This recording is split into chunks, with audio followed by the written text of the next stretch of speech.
Welcome back to another episode of the Experts in Fire podcast. I'm your host, Mike Vennard, and with me today is Randy Mowry. Today's episode is Fire Pit Materials, Part 1. Let's get into it.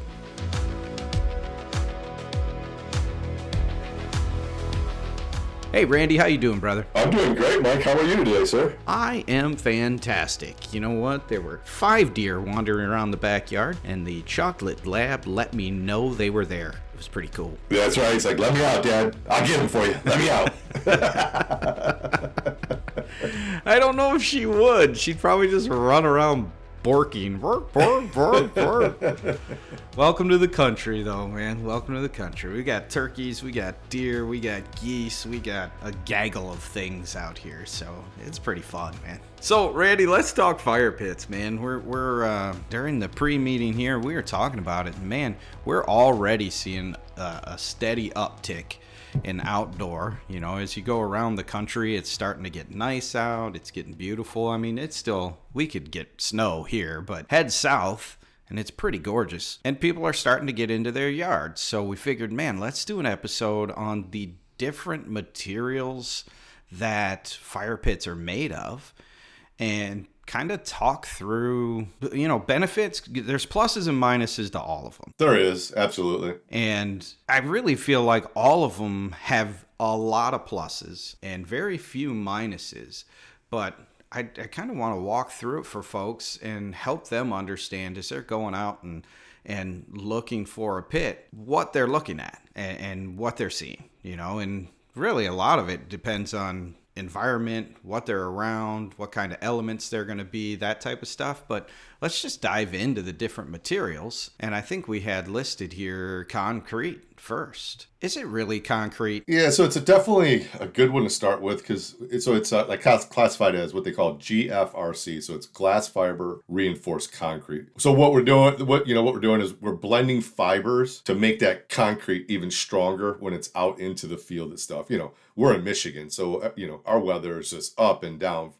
Freeze thaw, things like that. So you want that fire pit to last. And the durability of concrete is really what makes it one of the most common materials to be used in the construction of fire pits. You see a lot of that everywhere, from hotels to resorts, multifamily properties. Pretty much everybody's seeing like concrete fire bowls, concrete fire pit tables, things like that. We do a great deal of custom when it comes to concrete, Mike. Yeah, concrete is in GFRC. I do want to be clear that is the most common that is being used. And I tell you what, there is secret sauces out there in the GFRC industry of how they blend, mix, what they use, how to make it lighter, how to make it stronger, all of those types of things. So it is a world unto itself. But concrete GFRC has taken a big chunk, I would say, in the 10 years I've been here, Randy, and I know you've been here longer. We saw it come out and then it just kind of took off. It exploded onto the scene. It did, because a lot of, our manufacturers just came up with really cool designs of their own.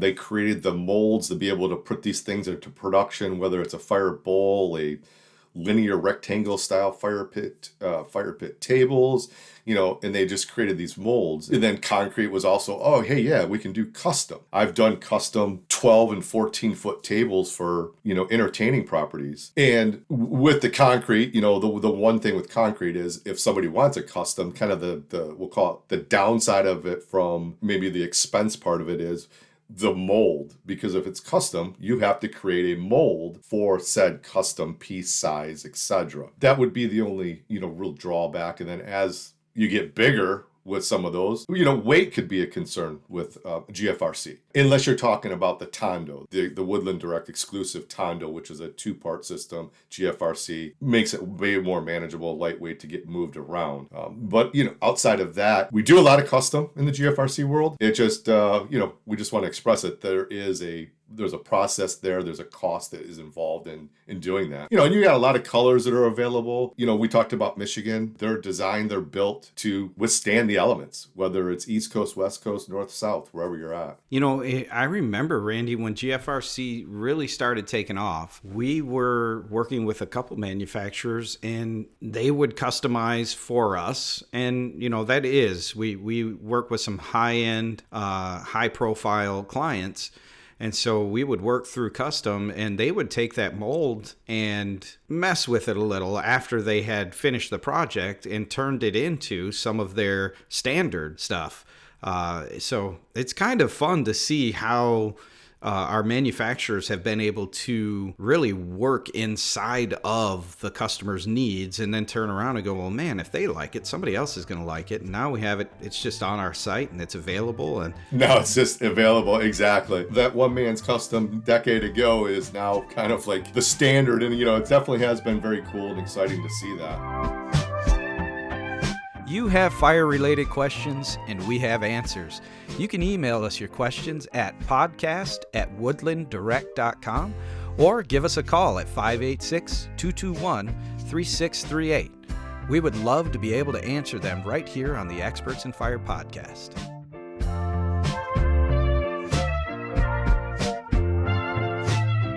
So when it comes to GFRC, one of the big pieces of it is you do have to wait a little while because concrete, like anything else, is going to have to cure. So, and I know we're going to talk about lead times a little later, but as you're thinking through what we're talking about here as a listener of the podcast, that is one of the things when it comes to GFRC, you can't rush. There's just a period of time that says, hey, this has to solidify and it has to heat all of the technical things before it's ready to go. And I remember, Randy, there was a time when they were spraying the color on and then they started blending the color in throughout the whole thing. Correct. Yeah, there are some manufacturers that are going to have an after the fact. So they're going to create their molds, pull them out of the molds, and then do the finished color running through a spray booth for that final color. There are some manufacturers that are actually blending that powdered color into the material so that it's part of the through and through. When it comes out of the mold, it's already done and it just has to set up. And with really either design and either which way you go, because there's so many shape, sizes, and colors available, like you said, there's that lead time. There's that expectation that we want to always present to folks that it is going to take time because we have so many options, as the manufacturers have so many options. There's just no way to warehouse all of these options and just pull it off of a shelf. There's an expectation there that we are going to have a couple, 3 weeks possibly before that gets out the door. Absolutely. GFRC, like I said, a lot of people buying it.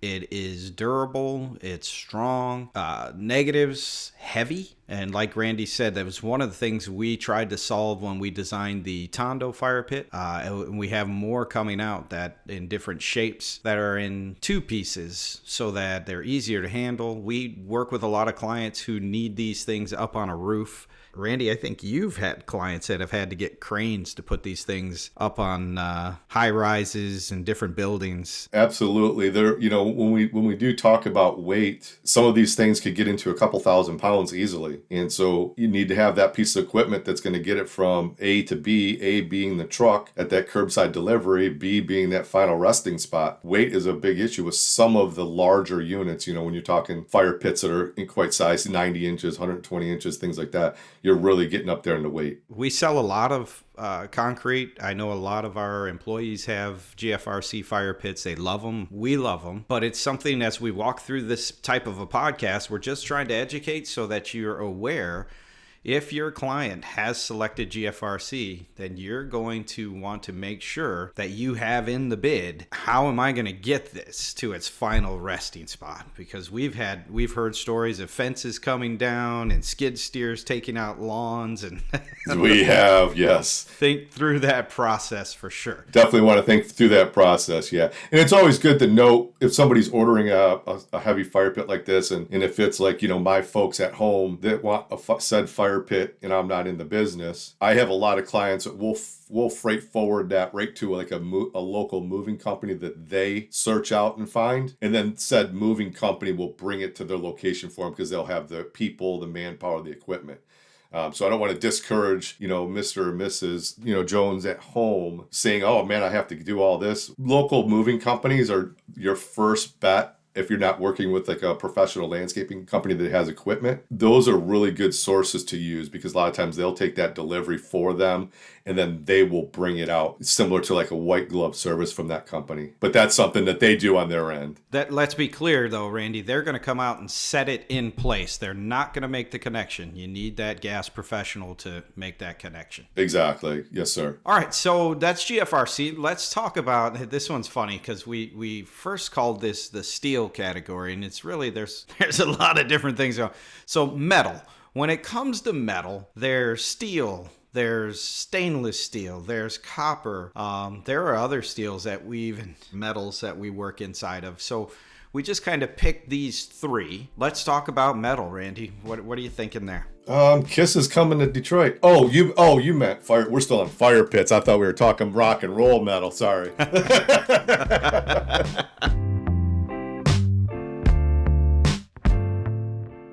Yeah, metals. Wow. So we do a lot of metal, and I guess we could just start with your regular basic steel fire pits that are going to be powder coated. We have a number of steel fire pits that are square, rectangle, table like, and then they get powder coated finish to them. Then the powder coated finish is the factory's always going to have a baseline of colors that are available, but then if there's custom build steel and then the color itself, it's open ended. Think of car parts. When you're talking about powder coating, the automotive industry uses powder coating on a number of car parts that are exposed to the elements, across the country. Powder coating is a very strong, durable finish, and some of them are smooth. I have some fire pits at hotels that have like a smooth finish. There's other ones on just residential properties that have like a kind of like a textured finish. So think of like a file for your nails, the rough side of it. It may have like a texture like that. It may have even a softer texture. There's some different textures that you can get with powder coating, what makes it nice. And the colors, of course. You get a lot of different colors when it comes to powder coating. Yeah, powder coat does a lot, and it does offer a lot of opportunity, that's for sure. What are other options when it comes to metal? Because I'm thinking of some of the artisan pieces that we have on our site that you can powder coat them, but they also just patina them. Yeah, a great deal of the fire pits that we've done since I've been here going on, I think, 14, 15 years. It's called Corten steel. And the Corten steel could be anything from like 3/16 thick to a 1/4 inch thick, depending on our manufacturers. We started out using that in wood burning for years. Just because it can just take the heat. We have folks that have had those fire pits for decades. They've been around a long time. And then we started as Woodland Direct working with our manufacturers and customizing those to offer gas versions of that. Same thing. So it'll show up in a like kind of like this natural gray color. And then over time, it will just naturally patina out to like this rust looking color. Unbelievable. We've done them in front of like some ballparks. I think if I remember, you have one. I'm not sure if you took it to the new place, not. The owner of our company has a huge one at his place. I mean, they are just really many options. And there again, same thing. With those, you can custom cut, custom design, etch your name, etch a logo. A lot of different things you can do with that Corten steel fire pit. Yeah, I was going to say, I do have one. I bought a slab stone. I think that's what you call it. It's like 12 inches thick. And it's probably 56 square, and the pit that I have is 48 inch round. So I wanted to sit it on there. And when I look in the backyard at the old house, it's like neither of them are going to move ever unless I move them. You know what I mean? It's there forever, and that's one of the benefits with going with thicker metal. And I'm glad you brought that up, because when we talk about metal, a lot of times we sell a ton of gas fire pits.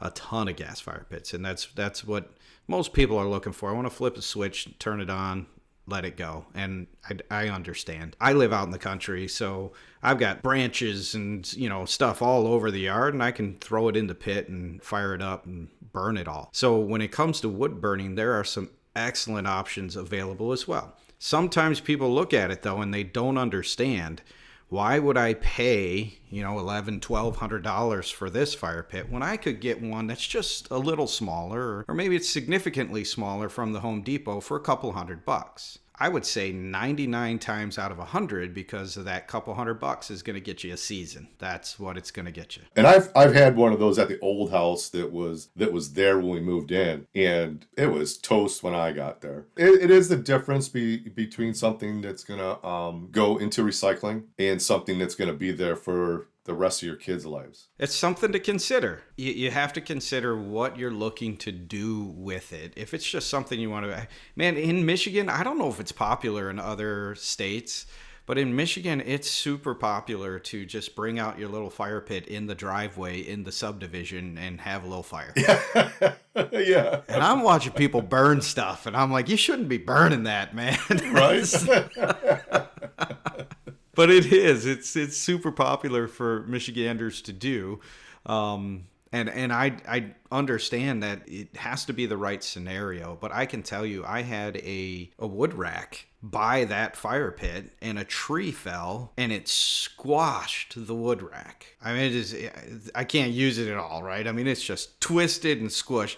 It landed on the fire pit too. The fire pit won. I believe it. Those things, they are just built like tanks, literally. The options like with those, like you talk about some custom options, you can do anything with it. I don't know if you remember, but our manufacturer built one of those Corten steel third rocks, like the world, and we had about 5 guys standing inside of it. It was a globe. It was the globe, yeah. It was going out in front of like a minor league baseball park or something like that, if I remember correctly. Yeah, just some amazing and very cool things that you can do with those like Corten steel materials. Yes, and now let's be honest. If we're comparing, when you get to that size and you get to that thickness of steel, you are definitely talking the same thing we were talking about with GFRC. It's going to be heavy, right? It's going to be heavy. Yeah, without a doubt, yeah. So even my fire pit was, man, I'm trying to remember. I had that thing in the bed of my truck, slid it out, and I think there were 3 of us that picked it up. Yeah, because it's probably still a 400 pounds, 350, something like that big 60-inch, yeah. So it's you got to be, but the point is, when it comes to metals, you have options. It's easier to work with in terms of bending, shaping, being able to weld seams versus having to build a mold to pack the concrete in, right? So that's okay, Randy. We could talk about fire pits all day. I love my fire pit. I am in the right business, folks, for sure. Right.